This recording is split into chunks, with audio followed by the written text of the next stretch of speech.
Adnan Sayed ta' 26 sena mill-Libja u li m'għandux indirizz fiss f'pajjiżna intbagħat sena u nofs ħabs wara li seraq 98,992 euro minn Burger King fis-suq tal-Belt.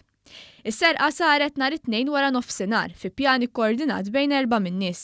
Mill-investigazzjonijiet tal-Pulizija rriżulta li s-serqa saret bl-għajnuna ta' żewġ impjegati ta' Burger King, Roxanne Grek ta' 29 sena mill-Imsida u Rajna Zoppardi ta' 20 sena minn Bormla. Huma tresqu l-qorti wkoll akkużati kompliċi f'din is-serqa.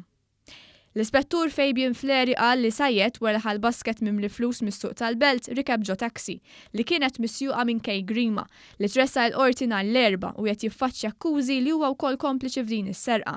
Bi Grima ġie arrestat it-tnejn wara nofsinhar stess f'Taslima.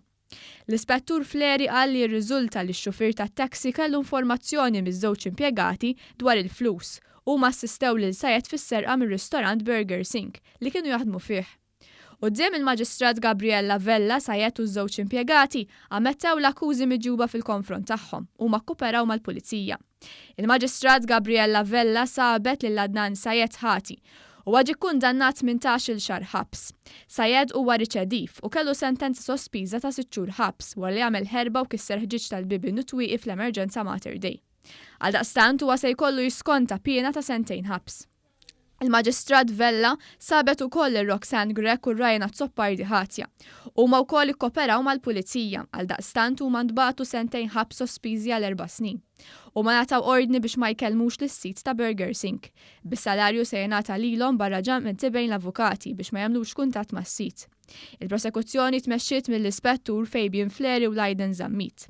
L-ispettur Flery qal li sa issa l-Pulizija minn din is-serqa rkuprat 11,000 euro. Jirriżulta li Sayed bat parti mill-flus pajjiżu bil-Pulizija interċettat dawn il-flus. Sa issa ma jirriżultax li ż-żewġ impjegati ħadu xi flus.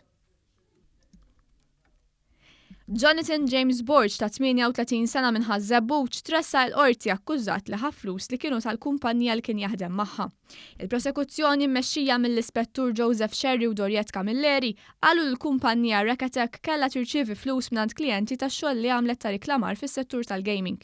Iżda l-kumpanija baqgħet qatt ma rċievit il-flus għax jirriżulta li l-akkużat biddel in-numru tal-kont tal-bank tal-klijenti għar-revolut tiegħu. Jirriżulta li kommetta din is-serqa f'Mejju u Ġunju ta' din is-sena. Huwa diġà kienet jiffaċċja kassi mill-qorti f'Marzu li għadda u huwa riċediv. Huwa wieġeb mhux ħati bil-Maġistrat Gabriella Vella titlob biex l-akkużat jinżamm arrestat. Għall-akkużat der l-avukat Ezekiel Bsajla. Bernal Puetra Monika Leandra ta' 21 sena mill-Kolombja u li tgħix l-Imsida ingħatat sentenza sospiża wara l-bidlet l-appartament f'burdell. L-ispettur Joseph Buzuttil u Bernardet Vella qalu li tfajla bidlet l-appartament fejn tgħix fl-Imsida f'burdell u li għexet mill-qliħ tal-prostituzzjoni. Il-Pulizija spjegat li kienet irċevit informazzjoni li appartament fl-Imsida kienet jintuża bħala burdell. It-tfajla qalet li ma kienx taf li f'Malta ma tistax tagħmel dan it-tip ta' xogħol u ma kienx taf li l-prostituzzjoni hija legali hawn Malta. Quddiem il-Maġistrat Gabriella Vella hija wieġbet ħati għall-akkużi fil-konfront tagħha. Hija ġiet ikkundannata 18-il xahar ħabs sospiżi għal 4 snin. Il-Maġistrat Vella talbet sabiex it-tfajla tiġi ddeportata lejn pajjiżha.